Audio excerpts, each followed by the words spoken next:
2명 중에 1명꼴 그 이상은 점점 나빠진단 말이에요.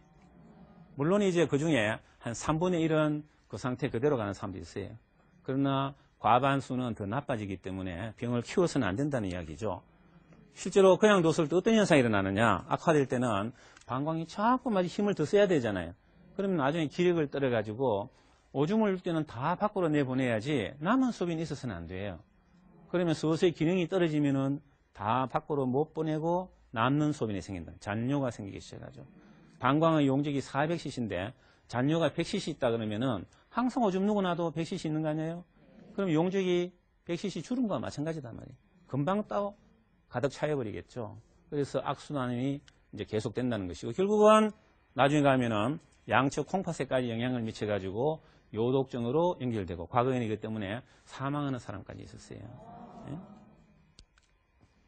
그래서 우리가 전립선 비대증이 있을 때 그러면은 어떠한 진단을 받게 되느냐. 잠깐 소개를 시켜드리면 제일 중요한 건 뭐냐면은 이게 환자가 호소하는 증상은 주관적인 이야기거든요. 어떤 사람은 별로 말이지 심하지 않다 요란스럽게 이야기하는 사람이 있고 상당히 심한 증상을 갖고 있으면서도 말이지 별가인 것이 이야기하는 사람이 있잖아요. 이런 것을 우리가 객관화해야 되겠죠. 그래서 전 세계적으로 공통적으로 이용하는 설문지가 있어요. 예? 설문지가 있어가지고 물어본단 말이에요. 밤에 자다가 오줌이 마려워서 몇 번 일어나느냐라든지 오줌 마려울 때 중간에 말이죠. 오줌이 이렇게 놓다가 중간에 끊어지는 경우가 5번 보면 몇 번 일어나느냐라든지 오줌을 하루에 말이지 뭐 몇 번 보는 게 몇 번 이런 식으로 있지 않습니까? 객관적으로 말이죠. 여기 적혀있는 이런 문항으로서 우리가 물어보죠. 그러면은 이쪽에 왼쪽에 있는 것이 다 7문항의 0점이고 이쪽은 아주 심할 경우에는 5점이단 말이죠. 7문항 다 5점이면 35점이 나오겠죠. 그래서 0점부터 35점이 나와가지고 이분은 25점, 이분은 15점 해가지고 그 사람의 증상을 우리가 객관적으로 평가를 한다는 이야기죠. 그래서 반드시 저런 이제 설문지를 물어보게 되고요. 밤에 소변을 5번 본다 그래도 가기는 5번 왔다 갔다 하지만은 누는 건 없어요. 뭐 조금밖에 안 나온단 말이에요. 마려울 따름이지 안에 소변은 없단 말이에요. 그런 사람이 있는가 하면은 5번을 보지만 낮에처럼 소변을 많이 보는 사람도 있겠죠.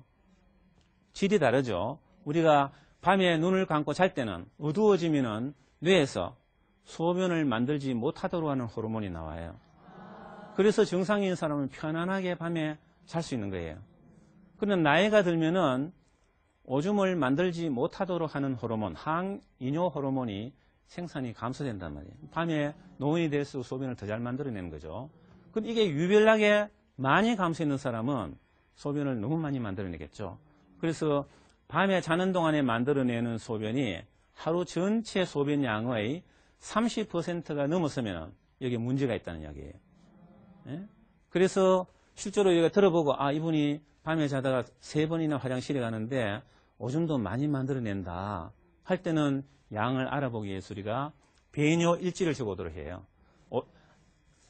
오줌 넣을 때마다 몇 시에 오줌 넣고 그때 나왔을 때 이런 컵을 들여가지고 몇 cc 소변을 봤다 하는 것을 적도록 한단 말이에요. 그래서 전체 소변량에 자다가 오줌 넣는 양이 몇 %를 차지하느냐 한 걸 가지고 우리가 야간 단뇨증이 있는지 없는지 감별 진단을 한다는 이야기죠. 그 다음에 이제 문진이 끝나고 나면은 필수적으로 해야 될 것이 항문 속으로 손가락을 넣어가지고 전립선을 만져보는 것입니다. 전립선이라는 것은 직장 앞에 서 있는 것이라고 제가 얘기 드렸죠. 때문에 항문 속으로 손가락을 넣으면 바로 앞에 전립선이 만져지겠죠. 쉽게 전립선이 커져 있다, 안 커져 있다 하는 것을 알 수 있다는 이야기예요. 5초밖에 안 걸려요. 아주 간단히 돈도 안 들어요. 그지? 그 다음에 이분이 오줌빨이 약하다고 이야기하는데 이게 어느 정도 약하냐. 웬만하게 나오는데 약하다는 사람이 있을 거고 욕심이 많은 사람들은 또 오줌빨은 형편없는데 그러려니 하는 사람은 정상이라 한단 말이에요. 그럴까요? 그래서 그것도 우리가 객관적으로 이야기할 수 있도록 말이지 오줌 나오는 속도 검사를 한단 말이에요. 정상적인 사람은 이와 같이 여기에서 오줌을 시작을 하면은 쫙 놓다가 여기 빨리 끝났단 말이에요. 높이가 높죠. 적어도 정상 성인 남자라 그러면은 초당 20cc 이상 오줌이 샥 나와야 된단 말이에요. 빠르게 나올 때. 그런데 밑에 보세요. 전립선 비대증이 있어가지고 막힌 사람은 오줌이 뭐 힘없이 일에 나왔다가 턱 끊어졌다가 찔끔 나왔다 끊어졌다가 쭉쭉쭉 하다 해서 끝났잖아요. 그 오줌 누는 시간이 어때요? 훨씬 더 길죠? 오줌빨이 약하기 때문에 그렇다는 것이죠. 그래서 이분은 초당 7cc가 나온다. 이분은 초당 25cc가 나온다. 객관적으로 우리가 그 사람의 오줌 나오는 힘을 평가한다는 이야기입니다. 그래서 이런 전립선, 이게 전립선의 횡단면, 실제 전립선 조직을 떼낸 건데 말이죠. 암이 있어서 떼낸 거예요. 떼낸 건데, 여기 보면 여기 전립선 비대증이란 말이에요. 요 중간으로 요도가 있죠? 있는데, 여기 보면 전립선의 암이 같이 발견된 거예요. 그죠? 전립선 비대증이 전립선 암이 되는 것이 아닙니다. 전혀 별개의 질환이에요. 그런데 이렇게 동시에 있는 경우가 5명에 1명꼴로 있단 말이에요. 그러면은 우리가 전립선 비대증 환자가 왔을 때 암이 있는지 없는지 확인을 해야 되겠죠. 그래서 가장 쉽게 하는 방법이 뭐냐면 피검사하는 거예요. 전립선 세포에서 전립선 특이항원이라는 것을 생산을 합니다. 전립선 특이항원이라는 것은 일종의 효소인데 말이죠. 우리가 남자들이 정액을 받아보면은 바다가 조금 있으면 굳어져요. 코처럼. 응고된단 말이에요. 응고된 상태에 있으면은 그 속에 있는 정제가 움직이질 못하겠죠.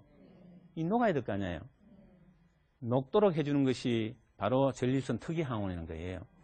그게 생산돼가지고 정액 속으로 들어가는데 0.1%는 피 속으로 들어가요. 그 특이항원이라는 것이 피 속에 있단 말이에요. 그러면은 전립선 특이항원은 전립선 세포에서 만들어지는데 피 속에 전립선 특이항원의 수치가 올라간다는 것은 전립선 세포의 수가 많아졌다는 것을 뜻하죠. 전립선 세포가 많아지는 가장 대표적인 게 암환자예요. 암은 분열을 빨리빨리 하기 때문에 세포 수가 기하급수적으로 늘어나는 거 아니겠어요?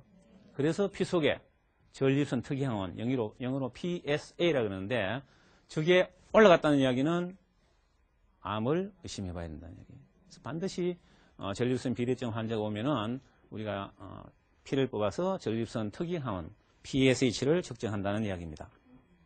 그래서 나이가 들면은 암이 없더라도 전립선은 커지기 때문에 여기 보시다시피 40대, 50대, 60대, 70대 했을 때 조금씩 정상 한계치가 올라가죠. 이건 서양 사람입니다만은 우리나라 사람 같으면 여기서 한 1 정도 빼는 게 정확하다고 이야기할 수 있는데요. 나이가 들수록 이렇게 정상 상한치가 정해지지만은 이거보다 더 올라가는 경우는 우리가 암을 일단은 의심을 하기 시작한다는 이야기죠.